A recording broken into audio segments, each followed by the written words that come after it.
Hey guys, it's Caitlin here and welcome back to another video. So today we're going to be making a DIY summer halter top. You can totally do this with a sewing machine or by hand, 100% your choice, both works. It's a lot of fun and it's super easy, so without further ado, let's get straight into it. Alright, so let's start off by making a pattern. So I'm using an old white shirt, and you can use any shirt that you have that fits you well. And I'm starting off with a rectangle and basically just using it as a guide to figure out the height and the length that I want, and also the diagonals. So as you can see here, I turned it into a full pattern by adding 2-inch stripes on each side and also adding 1/2 inch to each measurement that I made before, just so that in case I do anything with it, it'll shorten it a little bit and I've accounted for that. So just make sure moving from step 1 to 2, you're adding 1/2 inches to each of the sides that you measured. Then I turned that into a full paper copy. I used some washi tape to stick a bunch of paper together and then just cut it out, and then use that to trace it onto my fabric.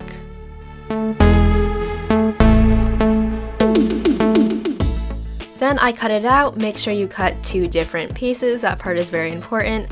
And then I took a 8-inch by 1-inch strip of fabric, cut it out, and then sewed down the side, and now I'm flipping it inside out with a safety pin. Then I'm going to cut it into 4 different pieces because these are going to be the 4 hooks on the halter top, so I'm just going to put those aside for now. Alright, now I'm going to take 3 feet by 1-inch strips. These are going to be the straps, basically doing the same thing with sewing down the side, flipping it inside out, except this time I'm also going to sew down again. That's why you can kind of see some stitches on the outside.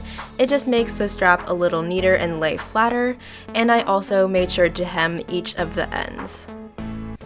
Okay, to assemble this, you will lay down one of the fabrics that you cut out earlier, fold one of the strap pieces in half, and basically pin it onto the side. Make sure that the folded part is facing inward because you are going to be flipping this out, inside out later. Do the same thing with the straps, just put them where you want. I put them at the top, obviously, maybe like 1 inch on each side. And then you want to basically put the ends in the very middle because you don't want to be sewing any other part other than the top part.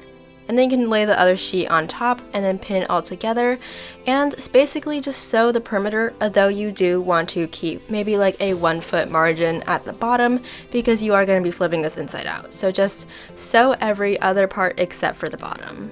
Once you have that, you can go ahead and flip it inside out. This part is my favorite part because everything kind of comes together and it's really exciting. So if you did it correctly, the strap should come out just fine, the hooks on the side should come out just fine. Alright, so as you notice, we basically just made a flat sheet, and that's not going to work because we're not putting this on a flat surface. So what you're going to have to do is sew some darts, so don't worry, it's not that scary, I'll explain it to you. Basically, you'll take this triangle, I'll leave the measurements on the screen somewhere, and you're going to have to trace it onto the bottom and also the sides because you need to accompany for the widest part of the halter top. So I've marked the point where that is for me, mark the point where that is for you, and make sure that all the darts are pointing in those 2 spots.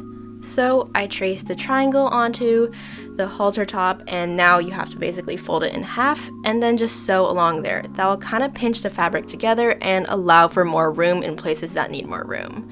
So I'm starting off by sewing from the outside towards the center with my regular stitch of 2.5, and then I'm just going to lower it down to 1.5 just to make it a little, I don't know. I looked this up online, guys. I have no idea why I did that, but it seemed to work fine. So just do that and make sure you do that for the sides too. So right now I'm taking a ruler and basically just measuring a line from both of the darts that I created at the bottom of the halter top.